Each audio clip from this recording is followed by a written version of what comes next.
Right, in the mornings, about 20 past 6 to half past 6, I would come into this place, which is the dry. I would get my clocking in car, clock in, put it over here. My shift bosses would be lined up over there. My name is Jelbert. I was underground just over the age of 17. I worked here for about 12 years, which I think is 1978 that I started. This place, the Dry, is very sentimental to me. It means a lot. It's the camaraderie, and I enjoyed it working here. And as you see in a minute, I will take you over to where my locker is, where I used to get changed in the morning. And once we put our old clothes on, then we would come back out here to see our shift boss for any tickets for exploders and any kind of equipment that we needed before we went underground. Right, I'm now going to walk through into the Dry, the locker room, to my locker. Right folks, if you follow me into the Dry, the locker room, everything you see here is genuine. Genuine coffee machines, the boots, the helmets, the flask, it's clothing, it's all genuine. It's just like a time capsule has been frozen in time. My locker was 595, which is over here.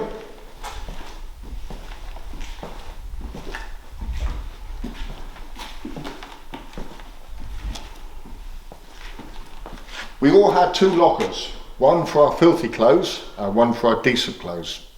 Because once you come up from underground, you would not want to drive your car or motorbike home in the condition that we come up. And you'll probably see some of the genuine clothing hanging up on the pipes here is the kind of conditions that we worked in. It's like a red sort of mud, which is the iron oxide.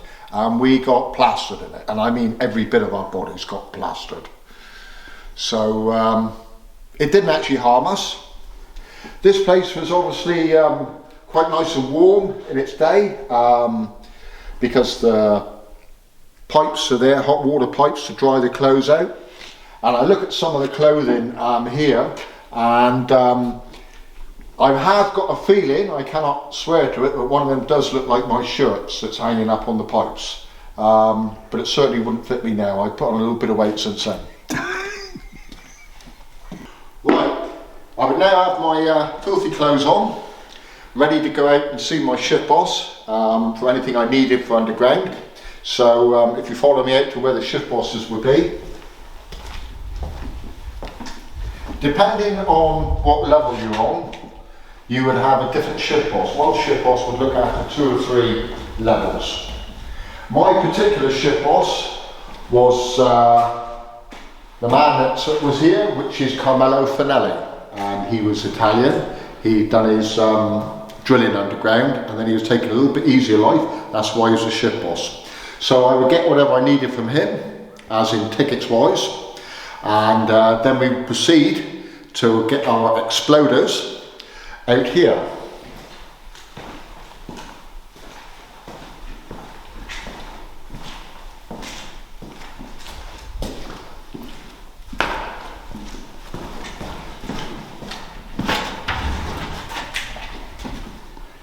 In this little room, we would pick up our detonator, so we could blast our rounds underground. Once we got them, we would proceed down this long corridor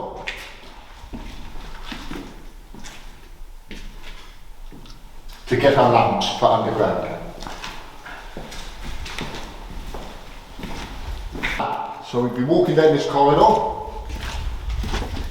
and you always have the same lamp, the same number, every day.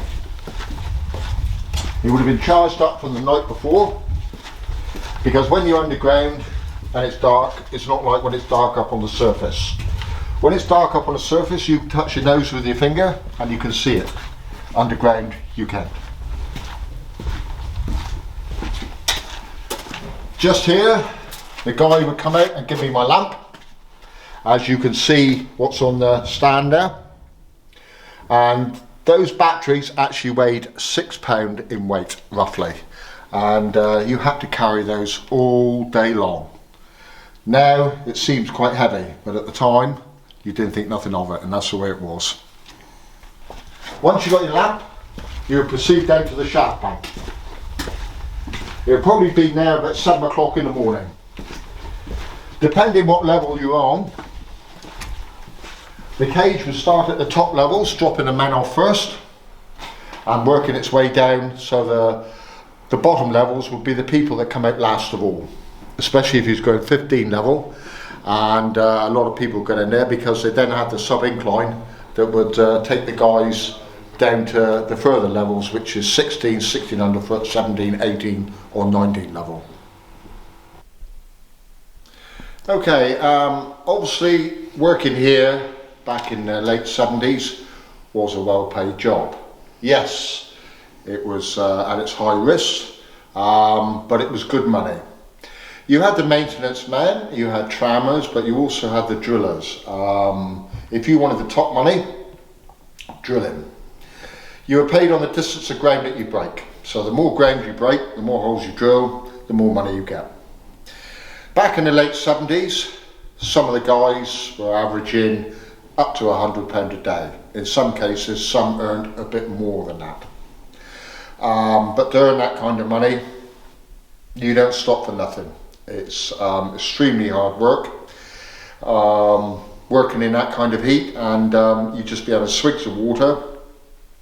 You wouldn't actually stop until the end of the day when you're all charged up, which is all the dynamite in the holes, and you're just waiting for your time because everyone's got a certain time that they could blast, and then you'd have a sandwich and whatever. But if you had one problem through the day, one of your drilling machines plays up, if you don't get that round off, you don't get your money. So you're going like the clappers, you don't stop for nothing. But when you come up from underground, it does take a while to get accustomed, especially when you walked out from here, the dry, when it's a bright sunlight day, you are squinting because you're in the dark down there for about 7.5 hours working solely off your lamp. So if you had a week or fortnight off when you first went underground, you think your light isn't bright enough. It is. It's just you getting used to it back in the conditions of underground again. But it was coming up to the fresh air. By the time you got home, you was feeling very tired. Because not only have you beaten your body, you really had with the hard work, and the different air, it would make you feel tired. Yeah.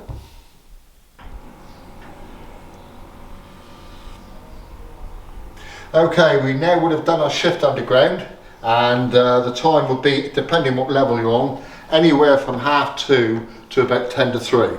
We're absolutely filthy dirty, exhausted, and we're now working our way back up through the corridor to drop our lamp off.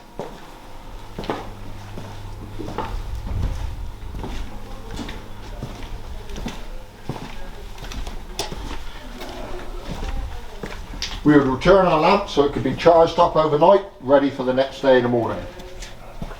And the detonator, which would have to be returned to the detonator store.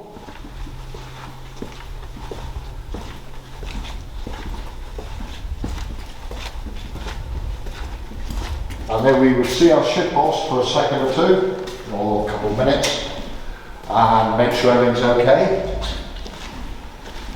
And then proceed to our lockers.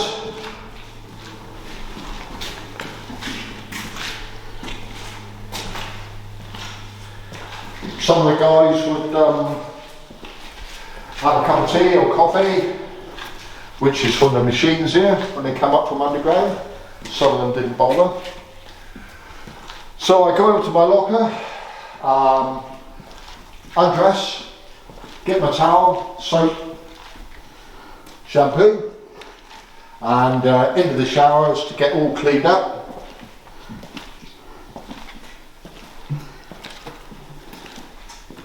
Some people used to wash in the sinks here that wasn't too dirty, but most of the miners would go in the showers here and get all cleaned up, so you're nice and fresh, ready to go home.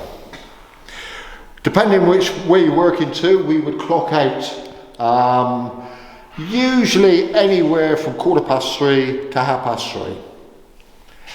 And that was it. Our day was over.